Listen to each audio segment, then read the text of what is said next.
কদিন। পত্রিকার 10ম বর্ষ, প্রথম সংখ্যা। বিষ্ণু মুখোপাধ্যায়। ঊনবিংশ শতাব্দী সবে শেষ হয়েছে। রানী ভিক্টোরিয়া কিছুদিন হলো গত হয়েছেন। বেশ কিছুকাল অপেক্ষা করার পর বৃদ্ধ যুবরাজ 7ম এডওয়ার্ড ইংল্যান্ডের সিংহাসনে আরোহণ করেছেন এবং ভারত সাম্রাজ্যের অধীশ্বর হয়েছেন। কিছুদিন আগে বীরেশ্বর বিবেকানন্দ দিগ্বিজয় করে দেশে ফিরেছেন। শরীর খুব একটা ভালো নয়। জাপান থেকে শিল্পী ওকাকুরা এসেছেন। ইচ্ছা এবার স্বামীজিকে নিয়ে যাবেন জাপানে।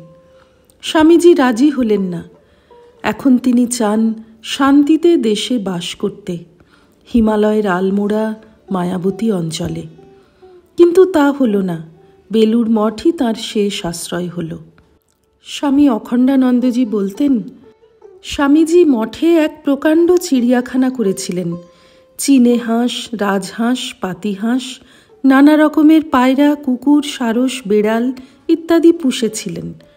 তাদের যত্ন করে খাওয়াতেন, আদর করতেন, এক দৃষ্টে সস্নেহে তাকিয়ে থাকতেন। শ্রীকৃষ্ণ গোধন নিয়ে কীরকম খেলা করতেন, এই দৃশ্য দেখলে তার অনেকটা ধারণা হয়। তখন স্বামীজির মুখ চোখের ভাব কীরকম অদ্ভুতভাবে বদলে যেত, তা আর কি বলবো। একেই বলে জীবপ্রেম, বিশ্বপ্রেম। সব কিছু জড়িয়ে বিবেকানন্দের মুখে যে শিশুসুলভ সারল্য ফুটে উঠত, ইংল্যান্ডে তাকে দেখে নিবেদিতার মনে র্যাফেলের আঁকা সিস্টিন চাইল্ডের ছবি জেগেছিল।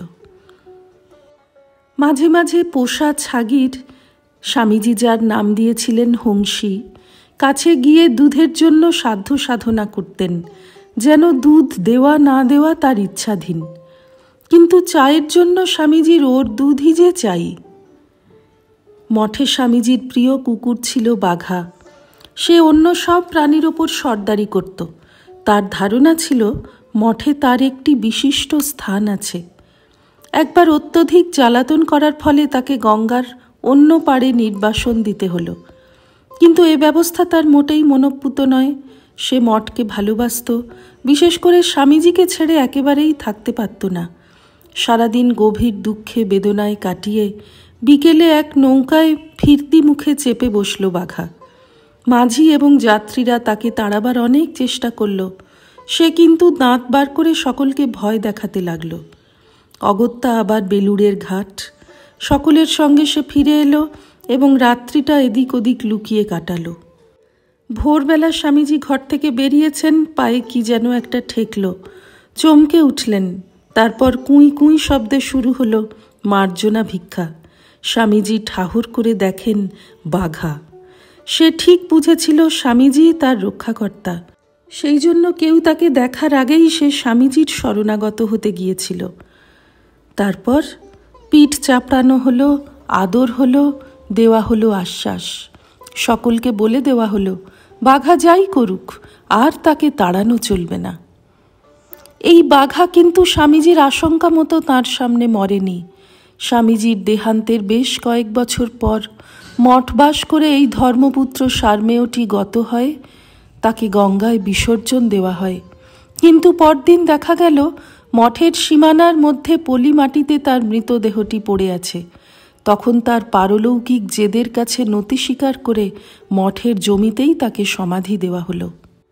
বালি মিউনিসিপ্যালিটির একটি আহ্লাদী ধারণা ছিল স্বামীজি সত্যিই বেলুড় মঠ সংলগ্ন বাগান ইত্যাদির স্বত্বাধিকারী কিনা তা জানা দরকার। অতএব তদন্ত করো। তদন্তের ভার নিয়ে হাওড়ার ডিএম কুক সাহেব এলেন মঠে। ফটকে ঢুকতেই স্বামীজির পোষা সারসটি ডেকে উঠল। সে ডাক শুনে বাঘা হাজির। একদিকে সারস, অন্যদিকে বাঘা। মাঠ পার হয়ে মার্চ করে কুককে মাঝখানে নিয়ে মঠ বাড়ির সামনে উপস্থিত। স্বামীজি আর অন্যান্য সন্ন্যাসীরা তাঁদের অভ্যর্থনা করলেন। কুক সাহেব বললেন, আপনাদের অভ্যর্থনার আর প্রয়োজন নেই। আপনাদের কুকুর আর সারস আপনাদের আগেই আমাকে অভ্যর্থনা করে নিয়ে এসেছে। আমার দীর্ঘ কর্মজীবনে এমনটি আর কখনো পাইনি। যাই হোক, খ্রিস্টীয় মঠ সম্বন্ধে ধারণার সঙ্গে এই বেলুড় মঠের আঙ্গিক আর নির্মাণ রচনায় চমৎকার ঐক্য দেখে কুক সাহেব সন্তুষ্ট হলেন এবং মঠের অনুকূলে রিপোর্ট দিলেন। স্বামী ব্রহ্মানন্দের রচনায় একটি মন্তব্য আছে, বালি মিউনিসিপ্যালিটির অকৃতজ্ঞ কর্মকর্তাগুলি এবং এই পশুগুলির আচরণের পার্থক্য থেকে বুঝতে পারি মানবপ্রেমিক বিদ্যাসাগর কোন দুঃখে মনুষ্য সমাজ ত্যাগ করবার ইচ্ছা করেছিলেন। শ্রী রামকৃষ্ণার্পণমস্তু।